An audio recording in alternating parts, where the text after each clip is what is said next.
आव्हाडांना लाज वाटली पाहिजे की जे अजितदादा पवार साहेबांच्या संदर्भानं पवार साहेबांच्या वयोमानाचा विचार करता, त्यांना असलेल्या आजारांचा विचार करता त्यांनी आता या वयामध्ये आराम केला पाहिजे आणि पुढच्या पिढीकडे त्यांनी जी आयुष्यभर जबाबदारी पार पाडली, त्यांच्या हाताखाली जे सगळे तयार झालेले कार्यकर्ते आहेत त्यांच्याकडे ती जबाबदारी सोपवली पाहिजे।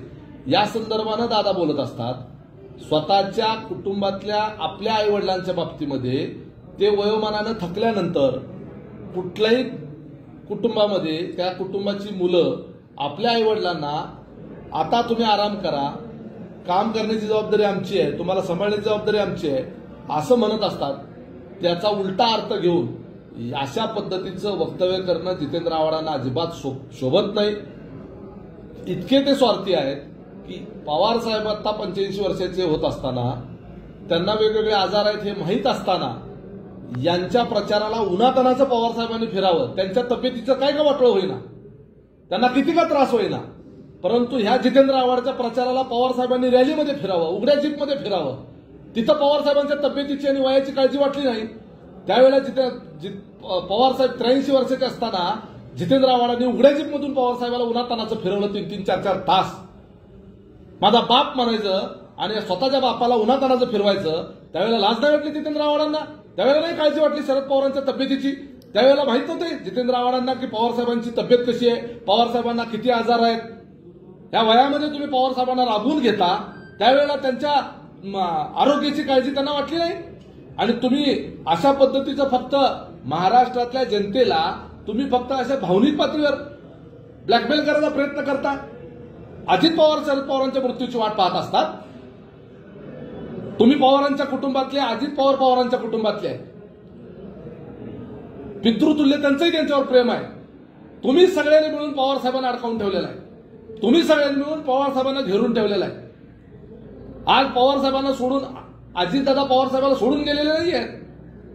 एकत्रितरित्या पवार साहेबांच्या सकटतोडीत झालेला निर्णय होता आणि त्याला तुम्ही साक्षीदार आहेत। तुम्ही काय झोपला होतात का? नशेमध्ये सही केली होती त्यावेळेला पत्रावर।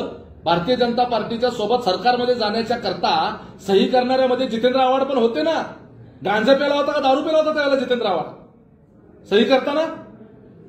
त्यावेळेला नाही लाज वाटली, त्यावेळेला नाही पुरोगामित्व आठवलं, त्यावेळेला नाही पवार साहेबांच्या तब्येतीची काळजी वाटली। शेवटची निवडणूक आहे असं अनेक जण ज्येष्ठ झालेली मंडळी जी आहे ते सांगत असतात, परत कार्यकर्त्याच्या आग्रहाखातर निवडणुका लढवल्या जातात। हे महाराष्ट्राला काही नवीन नाहीये, आपल्या इथं सुद्धा सोलापूर शहरामध्ये असा प्रकार घडलेला आहे। त्यामुळं म्हणण्याचा अर्थ वेगळा, त्याचा भावार्थ वेगळा आणि जितेंद्र आव्हाडासारखे नालायक लोक जे कुअर्थ काढतात तो वेगळा। तुमच्यापेक्षा जास्त काळजी पवार साहेबांची अजितदादाला हे लक्षात ठेवा। माझ्या सांगण्याचा अर्थ तोच आहे की जितेंद्र आव्हाडांचं जर खऱ्या अर्थानं शरद पवारांवर प्रेम असेल तर त्यांनी सुद्धा पवार साहेबांना विश्रांतीचा सल्ला दिला पाहिजे। त्यांनी पवार साहेबांच्या तब्येतीच्या दृष्टिकोनातून, त्यांच्या आरोग्याच्या दृष्टिकोनातून, त्यांच्या हेल्थच्या दृष्टिकोनातून पवार साहेबांनी आराम करावा आणि काम करण्याची जबाबदारी जितेंद्र आव्हाडांसारख्या पुढच्या फळीतल्या लोकांकडे त्यांनी द्यावी, हे सांगणं वेगळं। आणि आम्हाला निवडून आणण्यासाठी पवार साहेबांच्या तब्येतीचं काही का वाटोळं होईना, परंतु पवार साहेबांनी आमच्याकडे येऊन प्रचार करावा, उन्हातानाचं फिरावं, आमच्या सभा घ्याव्यात, मग तिथं पवार साहेबांच्या तब्येतीचं काय पण झालं तरी चालेल, ह्या स्वार्थी भावनेतून हे जितेंद्र आव्हाड असले बोलतात।